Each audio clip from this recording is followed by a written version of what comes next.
Unplugged In, the global initiative to vaccinate everyone in the world against COVID-19. There are no borders really anymore when it comes to these sorts of things. Money is just one of the many challenges to get shots into arms in the poorest of countries.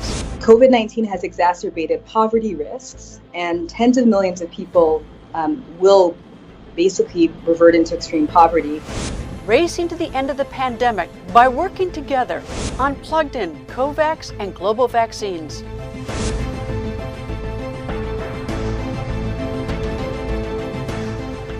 Hello and welcome to Plugged In. I'm Greta Van Susteren, reporting from Washington, D.C.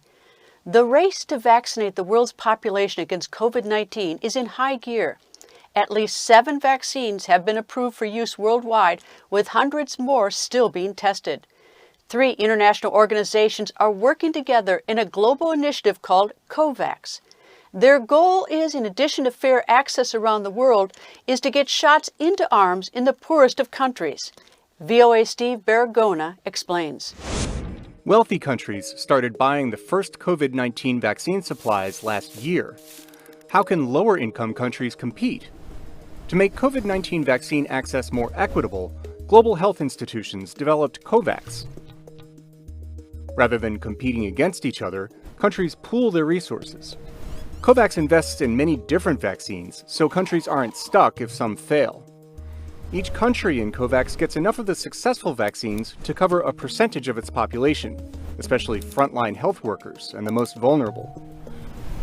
But COVAX has not worked as well as hoped. Countries are still making one-on-one deals with vaccine makers, taking up limited supplies. And COVAX is underfunded by tens of billions of dollars. In a global pandemic, new, dangerous variants can appear wherever the virus is allowed to spread. It's already happened in Britain, Brazil, and South Africa. If these variants undermine the vaccines, the world goes back to square one. Health experts say no one is safe until everyone is safe. The United States has pledged $4 billion to COVAX. So far, COVAX has shipped more than 30 million doses to at least 57 of its partners. Among the organizations trying to help is UNICEF. Michael Nienhuis is President and Chief Executive Officer for UNICEF USA. I asked him about the challenges of getting vaccines to those who need them most. Well, it's a huge challenge, as you can imagine, but nobody is set up to do it better than UNICEF. Every year we procure and deliver about 2 billion doses of vaccines, childhood vaccines for under 5 kids around the world. We vaccinate almost half the world's children every year. So we know how to do this. We have the supply chain, we have the procurement mechanisms. We know that where the health centers are. We've trained the vaccinators. So we do know how to do this, but that's not to minimize the challenge that it is. Now, it's a little bit different for us because day in and day out, we're vaccinating children for basic vaccines for under 5s. This is going to be vaccinating first health workers, social service workers, vulnerable adults. So it's a different population base that we normally target. But on the other hand, it's the same supply chain, the same relationships with ministries of health, the same understanding of what's happening at community health centers, the same training needed for the vaccinators. You mentioned that UNICEF vaccinates children typically, which is how I always think about UNICEF. Are you also gearing up for the possibility that you may be vaccinating children? Is that sort of in the distant future? Well, I think that's probably in the future. We know that several of the vaccine makers are now beginning to test the vaccine on children. And so we'll have to wait to see what those results of that testing is. But one thing we know about children is they have not been the ones most affected directly by getting the virus and the symptoms of the virus. But on the other hand, they are the ones that are suffering a lot because of this. There are 180 million kids around the world that have been out of school for an entire year. And you can imagine how much that puts them behind in trying to make progress. We know that education is the route out of poverty. It's the route to a better life. And imagine all of those children out of school. It's disrupted supply chains for food and nutrition. There's economic impacts on families that have impacts on children. So, at UNICEF, our focus is the health, the welfare, and the rights of children. But until we beat the pandemic, kids can't get their lives back. And so we have to beat the pandemic. Is it about distribution, or is it distribution and also getting the shots in the arm? Does UNICEF and COVAX just getting the vaccines out there, or also getting it into arms? Yeah, well, I mean, ultimately into arms, right? So there's really three key pieces of this that all have to work together. Number one is the production of the vaccine itself. And so we're really grateful for all the companies that have worked on it and the governments that have supported that.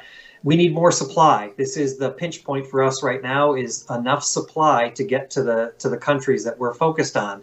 But so we're working with all of the companies to access as much vaccine as we can. The second part is the supply chain, to get it from manufacturer into countries, through ministries of health, down to health centers, and into the hands of vaccinators. So we're working on that piece, and there's many points where that can stumble, and we've worked on all of that.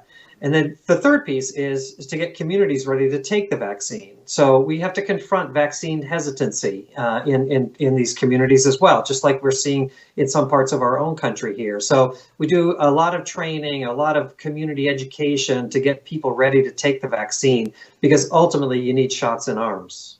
Any idea about how many vaccines COVAX has actually gotten into arms right now? Well, we've been in about 50 countries so far, and tens of millions so far. Our goal is in this calendar year to deliver 2 billion doses through our supply chain to those countries that I'm talking about. So that's really just a down payment on it. That will get us the health workers, the social service workers, and some of the most vulnerable adults. And then we need to keep going from there in the next calendar year and speed that up as more supply comes in. We've got the supply chain in place. We can deliver. We need more supply. Well, how do you determine which nation got it first, or which nation gets it before another nation? Yeah, the first couple of weeks ago, when this all started, we started delivering the first vaccines were to Ghana and to Cote d'Ivoire in West Africa. We have a really interesting matrix that's put together on country readiness. That's looking at, again, the ability of the country to take how much vaccine, how quickly can they get it into people's arms, and put a lot of research and data into that, and have them kind of on a long list and working right down that list to get them where they need to be. In terms of reception, here in the United States, it's some people who don't want it at all, the anti-vaxxers, but most people do want it, and they're standing in line or trying to get on lists to get it, and the supply just has not yet met the demand. What are you finding in terms of like in the African continent? Are people lining up to get it, or are you still trying to get them to persuade them that this is a wise thing to do? Well, a little bit of both, right? So, our population is no different than what you find in other countries. There are a lot of people who are desperate for it and getting in line and want to have it. And other people, we're going to have to work on the hesitancy issue. We work on that every day anyway. Even, hesitancy about childhood vaccines. We know that's an issue here in the U.S. and it's an issue in countries where we work. We do lots of community information, call in community leaders to help promote vaccines, and we're continuing to do that around COVID as well. I saw an interview yesterday with a health worker in Malawi who'd gotten her vaccine, and she's been through, what she's been through in the past year in her hospital, mirrors what health workers in our own country have been through, and to see the joy on her face about getting this vaccine, which came through our supply chain and through the COVAX partnership, just really made me proud of the work that we're doing. Sir, thank you very much for joining me. And thank you to UNICEF. I've been a big fan of UNICEF for a long time. Thank you so much. Thanks for your interest in the topic and for your interest in UNICEF too. The United States says it plans to loan 4 million doses of the AstraZeneca vaccine to its neighbors Canada and Mexico. AstraZeneca has not yet been approved for use in the United States. This offer to Canada and to Mexico comes as the U.S. is in discussions with Mexico to reduce the rising number of people trying to illegally cross the border from Mexico into the United States. The U.S. is coming under increased scrutiny by some for not sharing its supply of vaccine. Meanwhile, China and Russia are not letting a diplomatic opportunity slip away, becoming major vaccine suppliers to other countries. We have two reports. First from VOA Senior Diplomatic Correspondent Cindy Sain. Hope has arrived at this clinic in La Paz, Bolivia, in the form of Sinovac and Sinopharm vaccines from China. Bolivia, like other Latin American countries, has been ravaged by COVID-19. China says it plans to provide vaccines to 53 countries, including many in Latin America. China says it is taking the action to make COVID vaccines accessible and affordable for developing countries. Experts say China's sharing of medical supplies, after the pandemic originated in Wuhan, has given Beijing a diplomatic boost and also soft power leverage in Mexico, Brazil, and other developing nations. China has been able to contain the pandemic within its borders more effectively than the United States and other Western democracies have. That means there's less demand for the vaccine in China, and it gives the Chinese government more breathing room to send vaccines abroad. But Secretary of State Antony Blinken, while visiting Asia, cautioned there are strings attached to China's medical diplomacy. And most experts agree there is nothing soft about China's approach. The way the Chinese are handling the vaccine distribution is not from a real magnanimous humanitarian attitude, but a pretty aggressive approach that essentially demands that Huawei get access to telecommunications auctions in Latin America, that Taiwan be held at arm's length throughout the region. President Joe Biden has said he is focused on getting all Americans vaccinated before exporting supplies. But he did say the U.S. will share vaccines. I've been talking with several countries already. Well, I'll let you know that very shortly. Many experts agree it is not a question of America hoarding vaccines, while its Latin American neighbors desperately need them. I think the notion that the United States is hoarding vaccines is overstated. And the fact is that there's more demand than supply within the United States, which, along with Brazil, is one of the worst hit countries in the world. Biden says he wants all American adults to be able to register for a vaccine by May, and he hopes people will be able to safely gather in small groups again for the July 4th U.S. Independence Day holiday. Experts say once that happens, the U.S. will likely become a major exporter of vaccines around the world. Cindy Sain, VOA News. This is Charles Maynes in Moscow. In the global battle against COVID-19, Russia's Sputnik V has emerged as a key choice among countries scrambling for access to life-saving vaccines. A glitzy social media campaign by its manufacturer backs the push. So today is a great victory. Victory not just for Russia, but for the whole world as we are fighting the pandemic, and we use this V sign to celebrate our victory. Sputnik V appears to have defied early skeptics. A recent independent review showed the vaccine with an efficacy rate of over 90%. It's a triumph of Russian soft power, say some observers, so long as the Kremlin manages to keep geopolitics out of the way. Whenever the image of this is that we are great because we are beating Pfizer and Moderna, this does not actually help Russia's image. So people care about getting a vaccine, not about Russia beating the United States. Russia's unique vaccine diplomacy has been particularly on display in Latin America, where Russia has promised millions of doses to much fanfare. That the deals come across the backdrop of American drug manufacturers struggling to meet their own export quotas to the region only adds geopolitical dividends, say leading area experts. Latin America is important to Russian foreign policy, both in terms of gaining access to significant markets and making political allies amid a larger confrontation with the countries of the collective West. Less clear whether Russia's promises to the world come at the expense of needs at home. Vaccines are widely available in Moscow, but distribution to Russia's heartland presents a more complicated picture. In Novosibirsk, the main urban hub in Siberia, residents pride themselves on an ethos of independence burnished by a cold and unforgiving climate. Yet local healthcare workers say amid a deadly pandemic, the mass vaccination effort in the area has struggled to keep pace. The number of those hoping to get vaccinated outnumbers those we can provide them to. So people will have to wait. A recent poll suggests nearly 2/3 of Russians refuse to take the Sputnik V vaccine altogether, a reflection, analysts say, of overexposure to years of state media crackling with conspiracies. The central reason, the key reason here, is that the government was spreading distrust. The irony, when it comes to Sputnik V, past lies could cast doubt on today's very real scientific achievements. And it may keep Russians from recognizing a good thing when it's just a shot away. Charles Maines for VOA News, Moscow. The World Health Organization has been in the middle of the COVID crisis since January 2020. In March 2020, the WHO issued the Declaration of a Pandemic and undertook a leadership position of the COVAX facility. VOA's Lenore Mudu spoke to the WHO Director General about preparing for the next pandemic.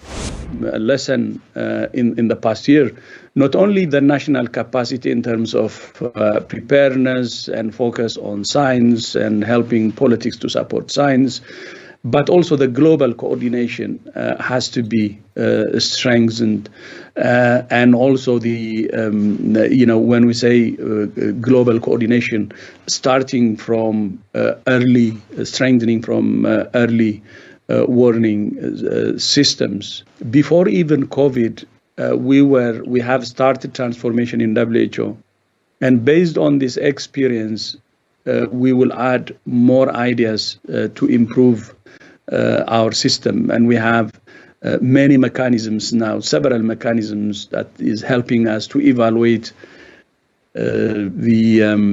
our situation in this pandemic and understand the lessons, and then incorporate them into our systems, be it at national, regional, or global level, for future preparedness. So far this year, Israel is one of the leaders in mass vaccination efforts. The latest numbers show just over half of Israel's population is fully vaccinated. At the same time, the country is coming under scrutiny as many Palestinians in the region have faced difficulty getting vaccines. VOA's Linda Gradstein tells us more from Jerusalem.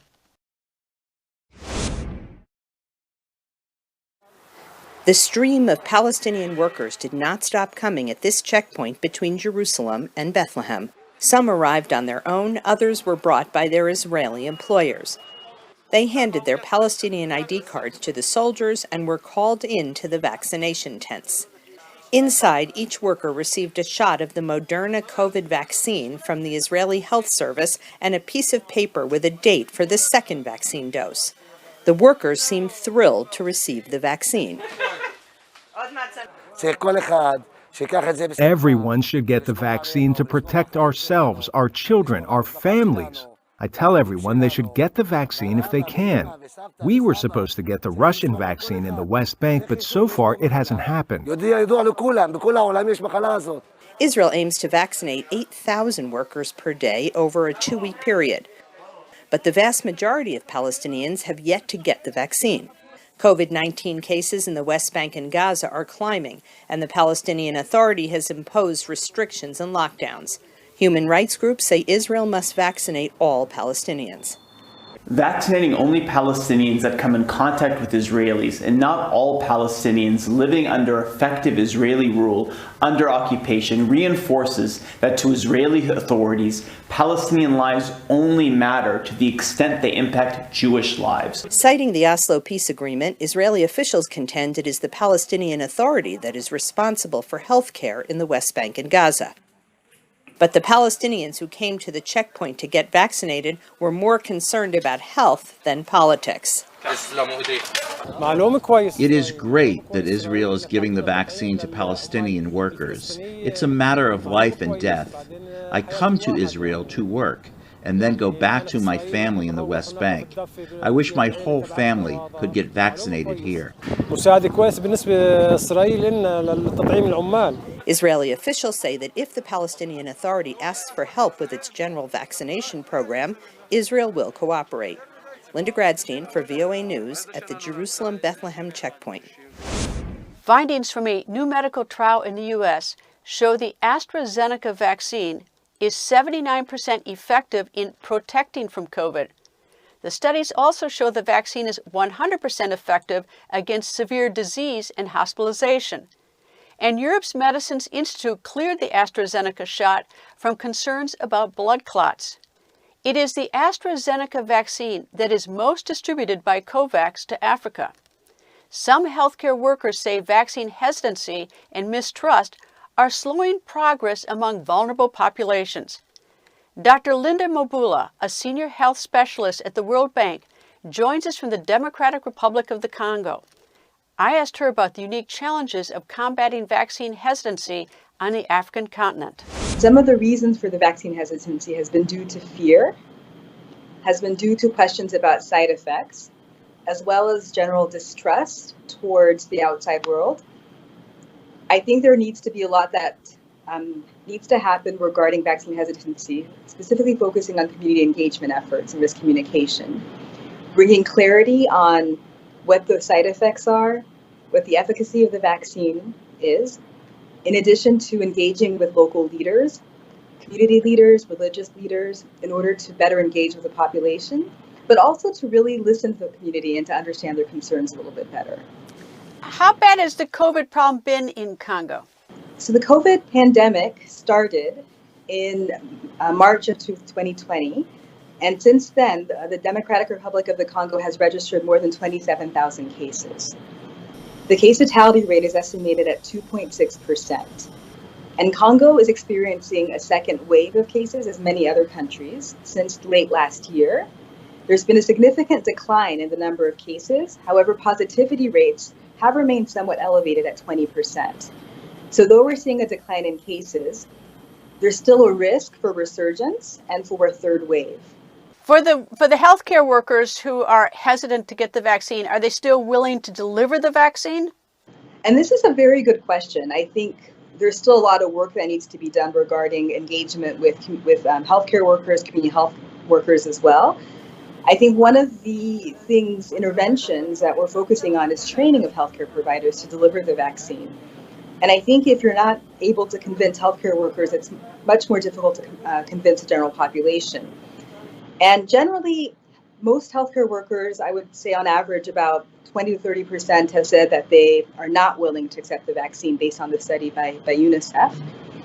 And one of the major concerns has been questions about side effects, as well as efficacy. And so those are the two things that we need to focus on when engaging with healthcare providers. Is the government engaging with COVAX, in a sense, in a public marketing campaign to talk about the vaccine? Are government officials getting the vaccine in public so that people could see that the government officials are doing it, and to try to sort of bring down the hesitancy?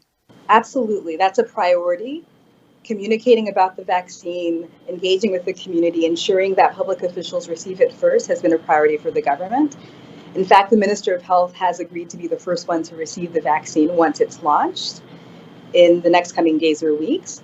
And so that's a really important factor. And that was something we learned from the Ebola outbreak as well.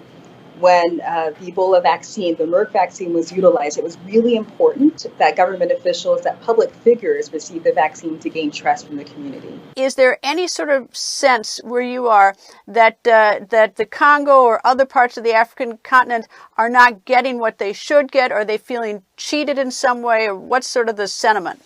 So the Africa CDC recommends that most countries target 60% of the population in order to achieve herd immunity. In the DRC, for example, there might be enough vaccine for 25% of the population. COVAX is going to provide up to 20% in terms of targeting of the population, and the World Bank is going to purchase vaccines for up to 5% as part of phase 1. The African Union also plans on procuring vaccines. But most African countries, in addition to receiving vaccines from the COVAX facility, are required to have bilateral agreements with manufacturers, with other governments. And so in order to achieve the 60%, there is a huge need for these countries to receive vaccines from other countries in addition to those that they will receive from COVAX. The United States has changed, I think, forever. It may be that we don't have to do social distancing and we may get rid of the pandemic, but you feel sort of culturally things have changed. Do you have that sense where you are? Absolutely, Greta. I think one of the biggest impacts has been on the economy, in addition to the loss of lives. COVID-19 has exacerbated poverty risks, and tens of millions of people will basically revert into extreme poverty. And this will reverse some of the gains that have been made over the past couple of decades. I think with regards to the impact on health systems, there's been decreased service utilization. There has been an increase in gender-based violence in the Democratic Republic of the Congo. Schools have closed. People have lost their livelihoods. Heads of households have reported increased unemployment, according to surveys done by the World Bank.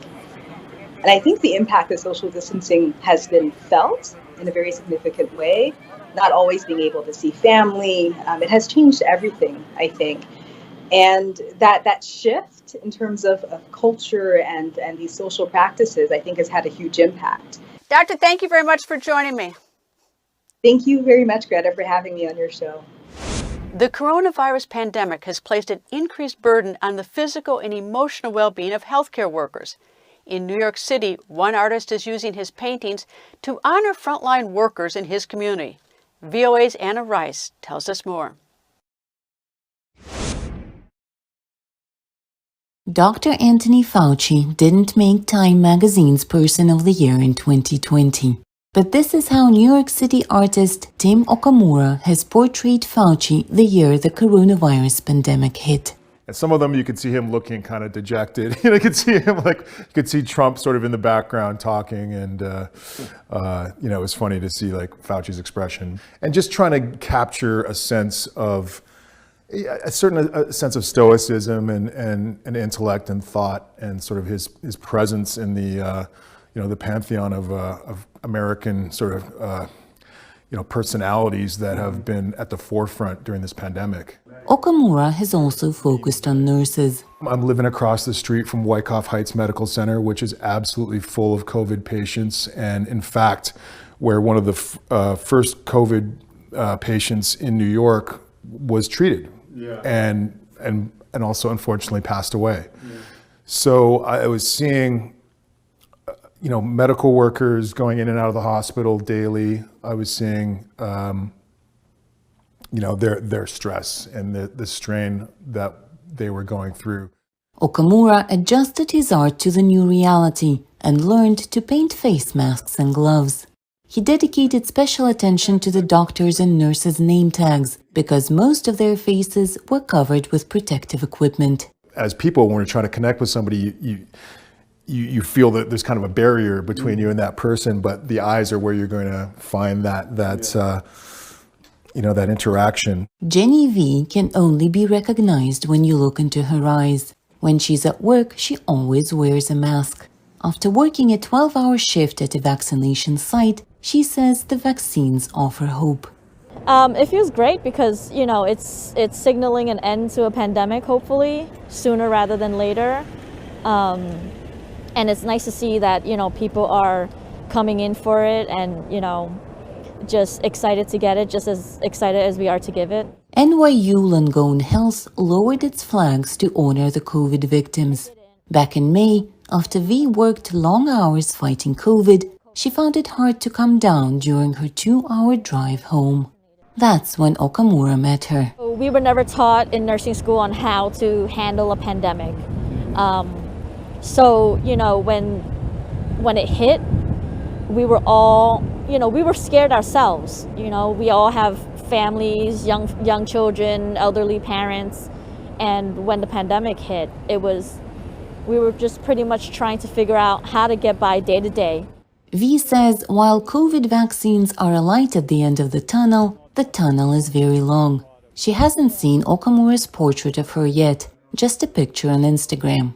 When it's safe to do so, Okamura will give it to her as a gift, like he will gift the other portraits of medical workers as a way to give thanks and remember the pandemic's toll on human lives. For Vladimir Lensky in New York, Anna Rice, VOA News. That's all the time we have for now. Thank you to my guests, Dr. Linda Mobula and Michael Nienhuis. Stay up to date on the latest news at voanews.com, and do follow me on Twitter @Greta. Thank you for being plugged in.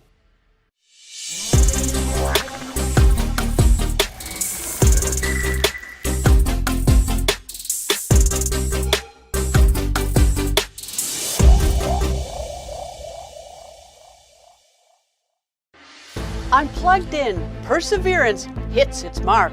Touchdown confirmed. Perseverance safely on the surface of Mars, ready to begin seeking the signs of past life. The six-wheeled rover lands on Mars with high expectations. Perseverance is also carrying a small helicopter called Ingenuity underneath, and that will be the first time, if it works, that we'll have powered flight on another planet. And America's place in space is being challenged with a global competition for travel and exploration. Competition from our perspective is always good. Unlocking some of the mysteries of the red planet, Unplugged in, exploring Mars and beyond.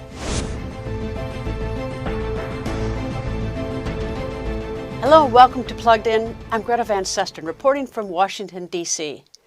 After speeding hundreds of millions of miles through space over 7 months, America's space agency, NASA, successfully landed a six-wheeled rover on the surface of Mars. One of the goals of the mission? To determine if life existed there. It's the first leg in a U.S.-European effort to bring surface samples from Mars to Earth in the next 10 years. Last week, after 7 months hurtling through space, NASA's six-wheeled Perseverance rover landed on Mars. The U.S. Space Agency released this video showing the first high-quality images of the spacecraft landing on the red planet. Its navigation cameras captured this 360-degree view of the landing site. Scientists also equipped Perseverance with 2 microphones. One of them was activated for landing and failed, but NASA managed to capture this audio of Martian wind just after touchdown. Dave Gruhl is a team lead at the Jet Propulsion Laboratory. He says this latest finding can help sustain the rover and its mission on Mars. The noise is an incredible thing that engineers can use to basically detect the health of moving systems. If we get a snapshot of a actuator today, and you can compare over time, do another snapshot, another audio file of that actuator in the future, compare the two, and see if there's anything that can be learned in terms of the health of that device. NASA aimed to park its rover at the Jezero crater that scientists believe was once filled with water, an essential prerequisite for life as we know it. Perseverance is the biggest vehicle NASA has to rove on Mars. On board is the helicopter Ingenuity. Together, they will survey the Martian surface and collect samples that could answer an age-old question: did life ever exist beyond Earth? But that's not all, according to NASA's Thomas Zurbuchen.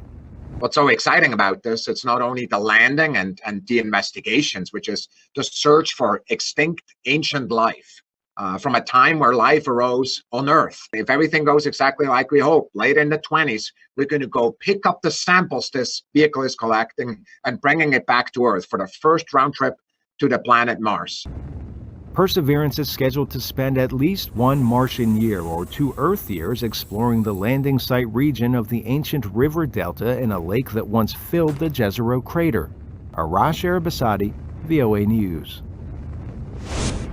It is an amazing feat of engineering to get the rover and a helicopter to Mars intact. And then there is more amazing engineering to get everything to work properly and send back those mystical sounds and pictures.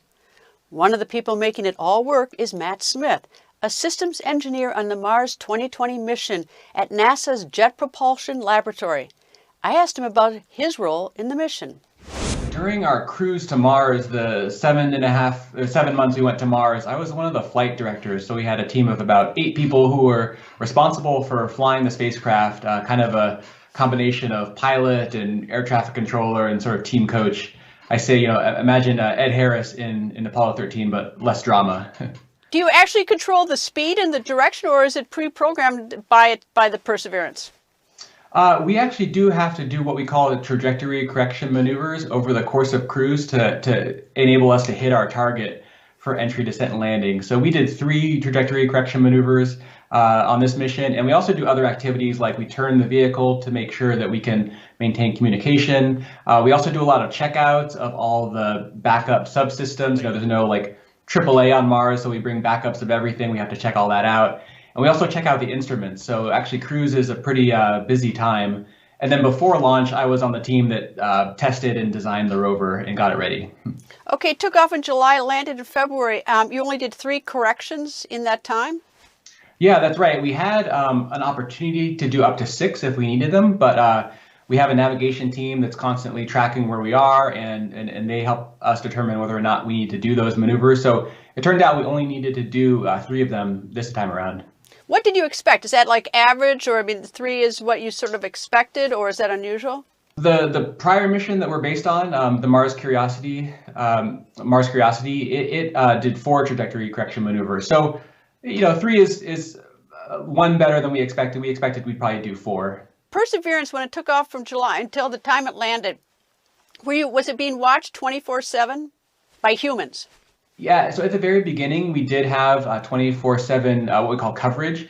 So there's a network of antennas called the Deep Space Network that's managed by NASA, and there's antennas in California, Spain, and Australia. And the idea is that as the Earth rotates, you always can see any spot in the solar system with these antennas. So at the beginning of the mission, the first couple of weeks, we did have 24/7 coverage.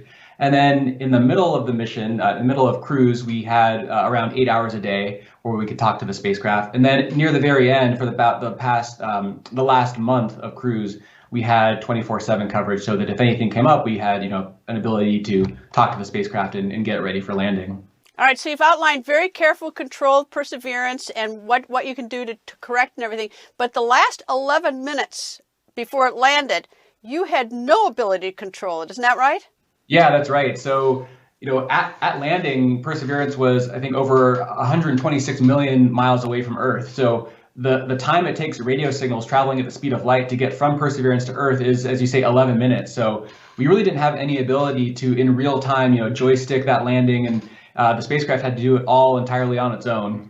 So it must have been a tough 11 minutes. When you realized that you were at that point, that 11 minutes, you thought, okay, well, we can't do anything and we don't know what's happening. Yeah, well, and the way it works is as we approach landing, we're getting data from the vehicle the whole time. So, we know that it's approaching Mars, and we can see from the data that it's entering the atmosphere. And so we actually can see it going through all the steps of landing. It's just that information is 11 minutes old by the time it reaches us. So it's already happened by the time we receive the signal back that landing was good. Okay, its first job, Perseverance, is to get some samples, get some rocks, get some cores. That's its first job? Yeah, so it's going to do a few things. It's going to, as you say, collect samples, and this is kind of the first leg of a round trip from Mars back to Earth. Also, Perseverance has a couple other what we call technology demonstrations to kind of lead the way for other missions. So one of those is an experiment called MOXIE, which will actually generate oxygen from the Martian atmosphere. It's mostly carbon dioxide. And that's to pave the way for potential human exploration of Mars. Obviously, we need oxygen to breathe, and also it can be used for rocket fuel. And Perseverance is also carrying a small helicopter called Ingenuity underneath, and that will be the first time, if it works, that we'll have powered flight on another planet, which could maybe pave the way for larger flying vehicles in the future to do more exploration. Well, one of the goals of the mission is to find out if life ever existed on Mars. Will you be able to tell that from the pictures it sends back, or do you have to wait for it collecting its samples and we send some other vehicle up to get those samples whenever that happens? Or can you tell that from the pictures that can be sent back or information you get? My sense talking to the scientists is that we'll have a good indication from the payload and the pictures and the spectra that we get there. But there's this saying that exceptional claims require exceptional proof, and really to get absolutely definitive proof of ancient microbial life, say for example an image of a microbe or something, we likely would have to return the samples to Earth and use really large and sophisticated equipment that we could never fit on a rover to do that final confirmation. So I think really because finding life on Mars would be such an incredible thing and such an important discovery, you really want to be super sure, and that would require bringing the samples back to Earth and analyzing them here. All right, the rovers we've already sent up at Perseverance, they stay.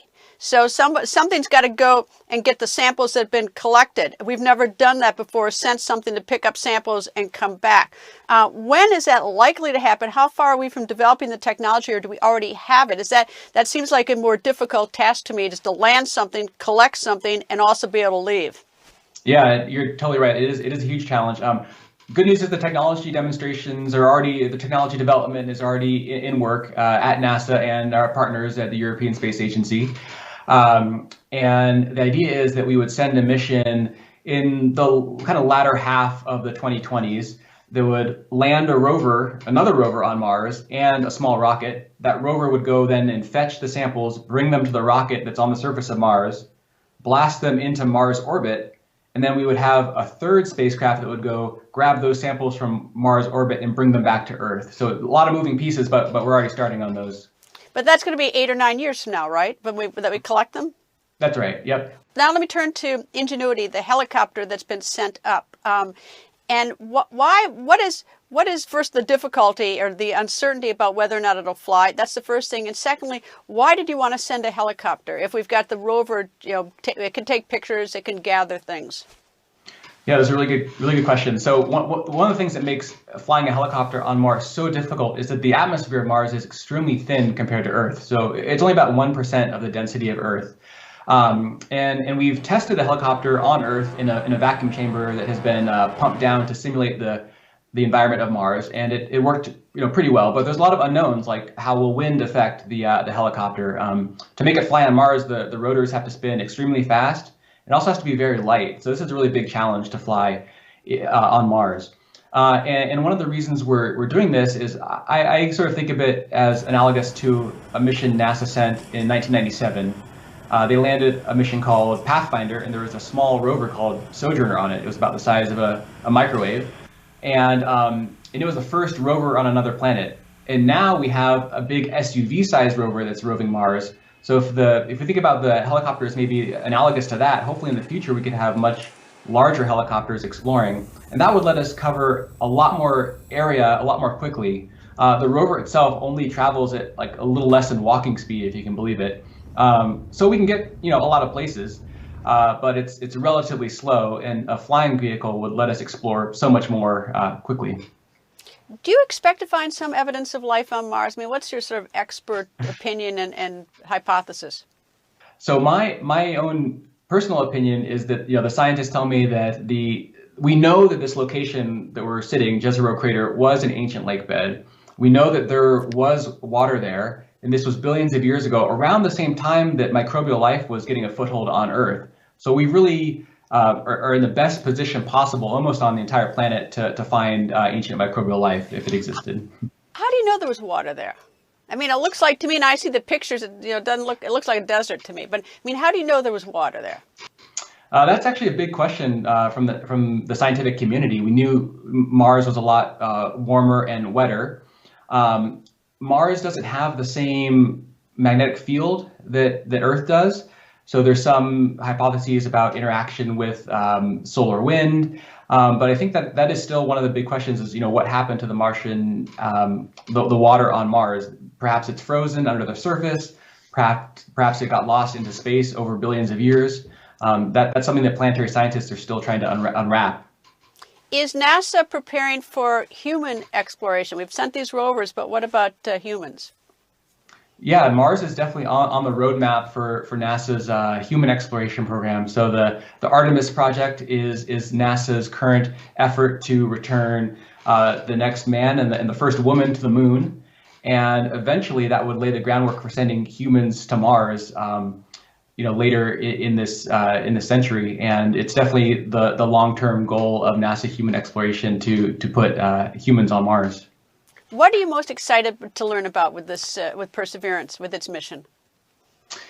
Well, I think some of the questions we've talked about, like, was Mars habitable? Is there evidence of ancient microbial life? I mean, to me, that's incredible science. That's the type of thing that, rewrites our textbooks and would really change our understanding of where we fit in the universe and maybe where life could exist elsewhere on other planets or around other stars. So to me, that's really exciting. I'm also just, as an engineer, super excited to see the Ingenuity helicopter take off. I mean, that's pretty amazing. So a lot of really cool things going on with this mission. What's your wish list? What would you like to do beyond this in terms of space exploration? Well, one of my sort of pet interests is a field called exoplanets. So exoplanets are planets that orbit stars other than our sun. And 25, 30 years ago, this was we didn't know of any exoplanets. It was sort of a pie in the sky dream.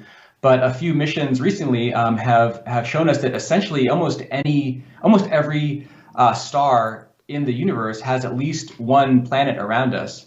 And we're just developing the technologies now to be able to detect those planets, image them. It's a really hard problem because it's like looking for a firefly next to a lighthouse in terms of the brightness of the planet and the brightness of the star.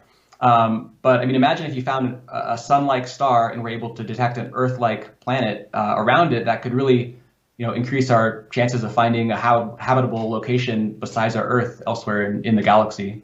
Well, it's so exciting, and I appreciate you talking to me today. Thanks so much. Great to be here. SpaceX, the company founded by Elon Musk, is planning to launch the first space flight with an all-civilian crew. The spacecraft will orbit the Earth for several days, sometime in the fall. It will be a 4-person crew led by an American billionaire and pilot, Jared Isaacman, who is paying SpaceX an undisclosed sum of money for the flight. Also selected for the flight, a young woman who beat the odds against bone cancer. When it lifts off, she will become the youngest American in space. Plugged In's Elizabeth Chernoff has her story. So I'm going to space. Haley Arsenault is 29, a cancer survivor, and now she could become the youngest American person ever to fly into space. As one for all. Getting this call to go to space came out of completely nowhere. And but I think that's the beauty of life, is sometimes it surprises you. The opportunity has come her way through her workplace, St. Jude Children's Research Hospital in Memphis, Tennessee. It was where she was treated as a child battling bone cancer. So when I was 10 years old, I was working my way towards my black belt. And I had actually just gotten my black belt in Taekwondo before I was diagnosed with cancer. But I started having knee pain. And they thought it was from overuse from the Taekwondo. But then I started limping, and my mom noticed a big knot above my left knee. And she took me to the doctor, who did an x-ray. And I'll never forget, she came in the room with me and my parents and just said, "This is bone cancer." My disease is called osteosarcoma, and it's a bone cancer. It's very serious. If you don't catch it fast, it spreads. I spent a year at St. Jude undergoing intense chemo and then also surgery to save my leg.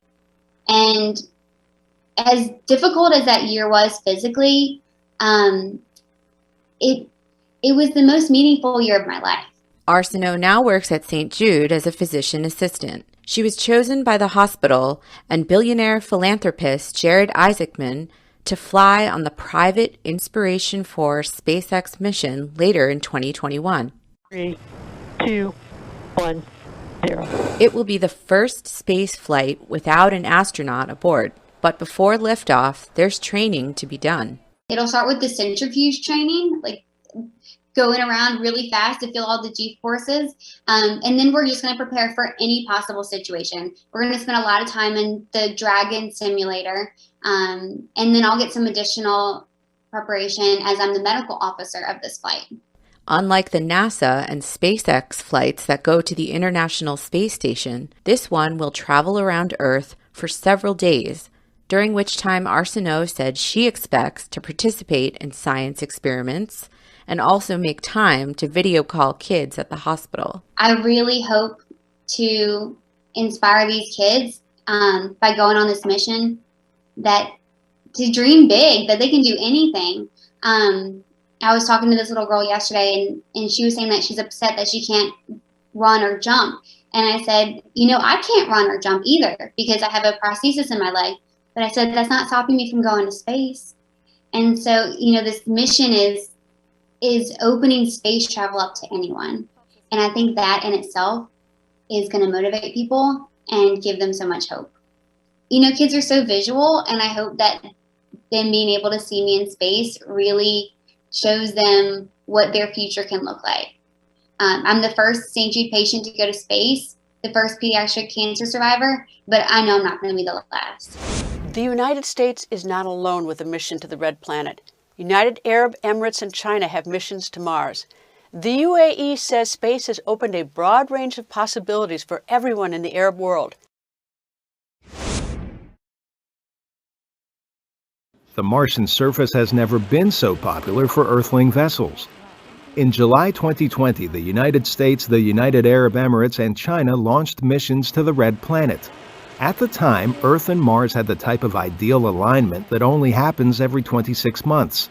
Sarah Alamiri is chair of the UAE Space Agency. She says the years-long journey to build and launch a craft could inspire other Arab nations. Today you have households of every single age group passionate about space, understanding a lot of science that happens in there. It's opened a broad realm for possibilities for everyone within the UAE and also, and I truly hope, within the Arab world.